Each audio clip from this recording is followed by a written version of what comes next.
¡Corra,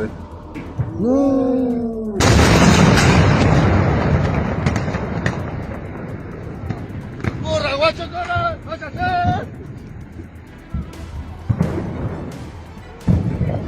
¡Corra, guacho, dale! ¡La casa, la casa! Oh my God!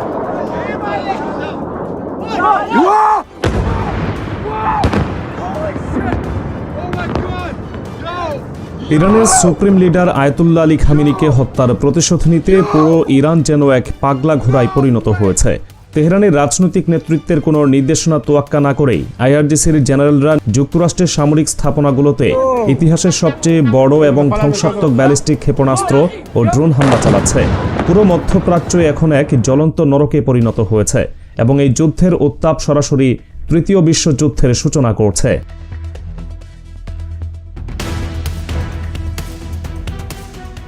ইরানের এই লাগামহীন আক্রমণের সবচেয়ে বড় খবরটি এসেছে তাদের নিজস্ব সামরিক কৌশল মোজাইক ডিফেন্স সিস্টেম অ্যাক্টিভ করার মাধ্যমে। এই সিস্টেমটি অ্যাক্টিভ হওয়ার অর্থ হল আইআরজিসি এখন আর কোনো রাজনৈতিক নেতার আদেশের জন্য অপেক্ষা করবে না। জেনারেলরা তাদের নিজ নিজ ট্রুপ নিয়ে সম্পূর্ণ স্বাধীনভাবে যেখানে খুশি সেখানে আঘাত হানছেন। ইরানের পররাষ্ট্রমন্ত্রীর বক্তব্য এই মুহূর্তে চরম আতঙ্কের জন্ম দিয়েছে। তিনি বলেছেন, আইআরজিসিকে এখন পুরোপুরি ছেড়ে দেওয়া হয়েছে এবং পলিটিক্যাল লিডারশিপের কোনো নিয়ন্ত্রণ আর তাদের উপর নেই। ওমানে মার্কিন ঘাঁটিতে যে হামলা হয়েছে তার কোনো আনুষ্ঠানিক নির্দেশ ছিল না, বরং একজন অজ্ঞাত জেনারেল তার ট্রুপ দিয়ে স্বাধীনভাবে এই হামলা চালিয়েছেন। আইআরজিসি ঐতিহাসিকভাবে অত্যন্ত কট্টরপন্থী এবং এখন খামেনির মতো উদার চিন্তার নেতার অনুপস্থিতিতে তাদের হারানোর আর কিছুই নেই। তারা প্রয়োজনে ইরানকে সাথে নিয়ে ডুববে, কিন্তু পুরো মধ্যপ্রাচ্যকে জ্বালিয়ে ছাই করে তবেই থামবে।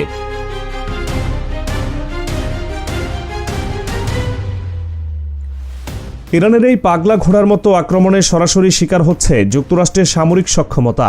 কাতারে অবস্থিত যুক্তরাষ্ট্রের অত্যন্ত সুরক্ষিত এবং অত্যাধুনিক FP-132 রাডার সিস্টেমটি ইরানের নিখুঁত ব্যালিস্টিক মিসাইলের আঘাতে সম্পূর্ণ ধ্বংস হয়ে গেছে।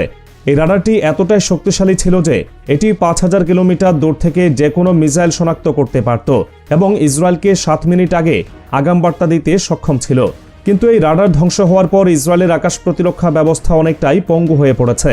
এখন তারা মিসাইল ধেয়ে আসার মাত্র 2 মিনিট আগে সতর্ক বার্তা পাবে, যা তাদের জন্য এক চরম এবং প্রায় অসম্ভব চ্যালেঞ্জ হয়ে দাঁড়িয়েছে। এর পাশাপাশি আইআরজিসির ছোড়া নৌ ক্ষেপণাস্ত্রের আঘাতে যুক্তরাষ্ট্রের USMST কমব্যাট সাপোর্ট জাহাজটি মারাত্মকভাবে ক্ষতিগ্রস্ত হয়েছে। আইআরজিসি হুমকি দিয়ে বলেছে, মধ্যপ্রাচ্যে থাকা যুক্তরাষ্ট্রের প্রতিটি সামরিক নৌযান এখন তাদের সরাসরি লক্ষ্যবস্তু।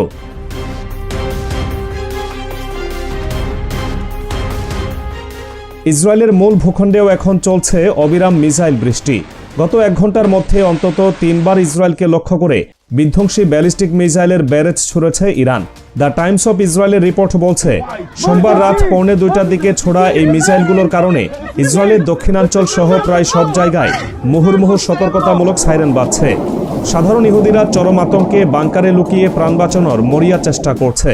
অসমর্থিত সূত্রগুলো নিশ্চিত করেছে, একটি ইরানি মিসাইল ইসরায়েলের আয়রন ডোমকে ফাঁকি দিয়ে সরাসরি তেল আবিবের প্রাণকেন্দ্রে আঘাত এনেছে। ইসরায়েলি প্রতিরক্ষা ব্যবস্থা আকাশে কিছু মিসাইল ভূপাতিত করার দাবি করলেও তেল আবিবের বুকে আছড়ে পড়া মিসাইলটি যেন প্রমাণ করল তাদের প্রতিরক্ষা ব্যবস্থা কতটা অসহায়।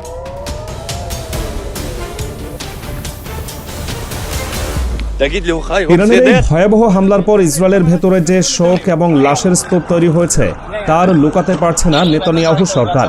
রোববার ফরাসি বার্তা সংস্থা AFPর প্রতিবেদনে দেখা গেছে, ইসরায়েলের প্রধানমন্ত্রী বেনিয়ামিন নেতানিয়াহু জনসম্মুখে এসে শোকে ভেঙে পড়েছেন। তিনি মন খারাপ করে বলেছেন, ইসরায়েল বর্তমানে অত্যন্ত বেদনাদায়ক দিন অতিবাহিত করছে। রোববার ইসরায়েলের বেইত শেমেশ শহরে ইরানের ছোড়া ব্যালিস্টিক মিসাইলের আঘাতে অন্তত 9 জন নিহত এবং 20 জন গুরুতর আহত হয়েছেন। যুদ্ধ শুরু হওয়ার পর এটি ইসরায়েলের ভূখণ্ডে ইরানের সবচেয়ে প্রাণঘাতী হামলা। নেতানিয়াহু অত্যন্ত হতাশার সুরে বলেছেন, গতকাল তেল আবিবে এবং আজ বেইত শেমেশে আমার প্রিয় মানুষদের হারিয়েছি। শোকসন্তপ্ত সব পরিবারের জন্য আমার হৃদয় কাঁদছে। ইসরায়েলি জরুরি পরিষেবা সংস্থা মেগান ডেভিড অ্যাডম জানিয়েছে, আহতদের মধ্যে 2 জনের অবস্থা অত্যন্ত আশঙ্কাজনক এবং তাদের হেলিকপ্টারে করে হাসপাতালে নেওয়া হচ্ছে।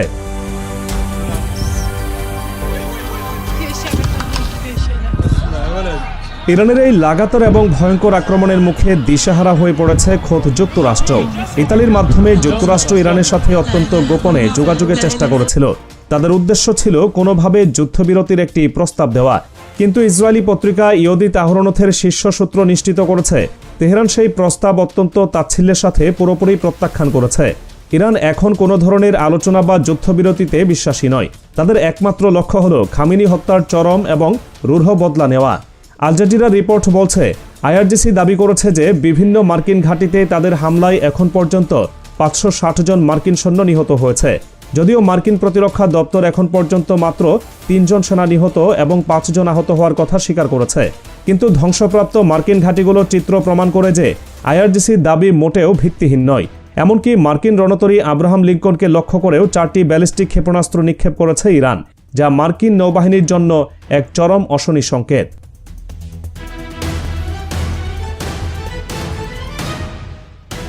এই ভয়াবহ পরিস্থিতির মধ্যে মধ্যপ্রাচ্যের আরেক বিশ্বাসঘাতক সৌদি আরবে এখন সরাসরি যুদ্ধের ময়দানে নামার প্রস্তুতি নিচ্ছে। সিএনএনের রিপোর্ট জানিয়েছে, সৌদি যুবরাজ মোহাম্মদ বিন সালমান ইরানের বিরুদ্ধে সম্ভাব্য সর্বাত্মক যুদ্ধের অনুমোদন দিয়েছেন। খামেনি হত্যার নেপথ্যে সৌদি আরবের সরাসরি ভূমিকা প্রকাশ পাওয়ার পর ইরান ইতোমধ্যেই সৌদি রাজপ্রাসাদ এবং তাদের সামরিক স্থাপনাগুলোকে সরাসরি লক্ষ্যবস্তু বানানোর প্রস্তুতি নিয়েছে।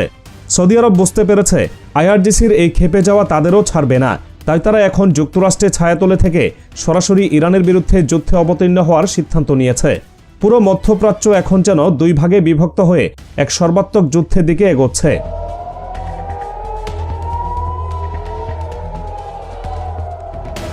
তবে ইরান শুধু আক্রমণেই সীমাবদ্ধ নেই, নিজেদের আকাশসীমা রক্ষায় তারা কতটা প্রস্তুত তারও প্রমাণ দিয়েছে। ধারণা করা হচ্ছে ইরানি এয়ার ডিফেন্স সিস্টেম তেহরানের আকাশসীমায় একটি সন্দেহভাজন ফাইটার জেট বা যুদ্ধবিমানকে অত্যন্ত নিখুঁত নিশানায় ভূপাতিত করেছে। টুইটারে প্রকাশিত ভিডিও ফুটেজে স্পষ্টভাবে দেখা যাচ্ছে আকাশ থেকে তীব্র গতিতে নিচে পড়া বস্তুটিতে আগুন জ্বলছে এবং জেট ফুয়েল পোড়ার কারণে বিশাল কালো ধোঁয়ার সৃষ্টি হয়েছে। যদিও এটি রিয়েল ভিডিও কিনা তা যাচাই করা সম্ভব হয়নি।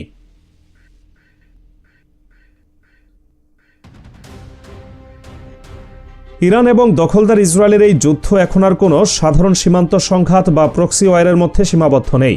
আইআরজিসির হাতে এখন পুরো মধ্যপ্রাচ্যের নিয়ন্ত্রণ এবং তারা তাদের মোজাইক ডিফেন্স সিস্টেমের মাধ্যমে ইসরায়েল এবং যুক্তরাষ্ট্রের প্রতিটি সামরিক ঘাঁটিকে কবরস্থানে পরিণত করছে। খামেনির মৃত্যু যে ইসরায়েল এবং যুক্তরাষ্ট্রের জন্য কতটা বড় এবং আত্মঘাতী ভুল ছিল তা তারা এখন প্রতিটি মিসাইলের আঘাতের সাথে সাথে উপলব্ধি করছে।